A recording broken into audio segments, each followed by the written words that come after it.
Hey boys, just an update from Mitch Harper's ad account. Just taking a little look in here now. So he hasn't named it yet. So if you want to know what it is, it's 2009 3757. Um, by taking a look in here at the moment, interestingly, a couple of things. First thing I've noticed is he hasn't seemed to do anything other than mobile.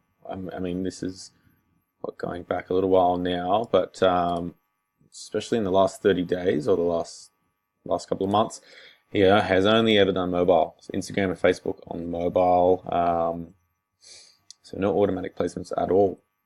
So that could be an opportunity. I know with Liz Benny, for example, like the right hand side, the right hand column for retargeting has worked really well with that bottom of funnel, middle of funnel. So that's something we could suggest there and take a look at.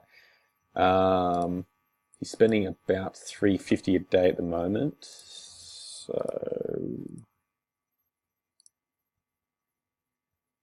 let's have a look. It's close to 360, 350, 750. So spending that a day, not a lot on each ad set or each campaign. Like what, 15, yeah, 12.50 campaign, anywhere from $5 to $15 per ad set. So for scaling, that would probably work really well. It looks like he's doing that well.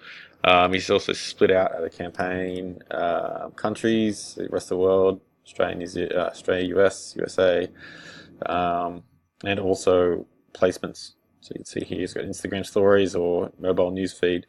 It looks like he's running two campaigns at the moment. So LGM, I'm not sure what that stands for just yet. But it looks like some are either to his webinar, so the 7-figure funnel. So that's just a webinar, I just opted into that. I might watch it a bit later. And the other one is for a free video training series. So that's the coaching one. So that's just two or three different videos. Final thing is probably looking at the conversions. So he used custom conversions and not the preset ones, which I don't know if that will make much of a difference. I always heard or always assumed and was told that using the Facebook's built-in custom conversions kind of works better, but there might be much of a muchness, but that's something we could probably look at doing as well. But yeah, he looks like the account's in pretty healthy state, like over the last 30 days. Yeah, averaging about a $10-12 cost per, anywhere from $5 to $12 for a cost per conversion. So not too bad. Definitely some things that we could probably look at introducing, but yeah, other than that, it looks good. I mean, he doesn't use no custom audiences. All of it is just the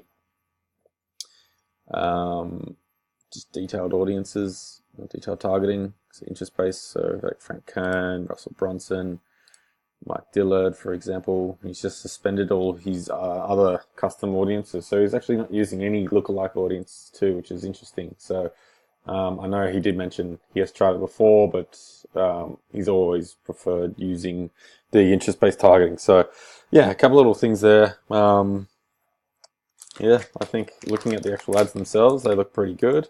Like he's got a whole lot of copy, a whole lot of content, excuse me, a whole bunch of content that we can use. So I think writing ads for him and getting content from him is not going to be an issue. It's more so the execution and the back end sort of thing. So yeah, not a lot of retargeting I noticed either. Not much at all. So only really top of funnel stuff. So there's probably a couple of little cool things. I'll just finish and put some notes in here for you guys, and then yeah, we can kind of put together a bit of strategy and go back to him and yeah, hit the ground running. Cool.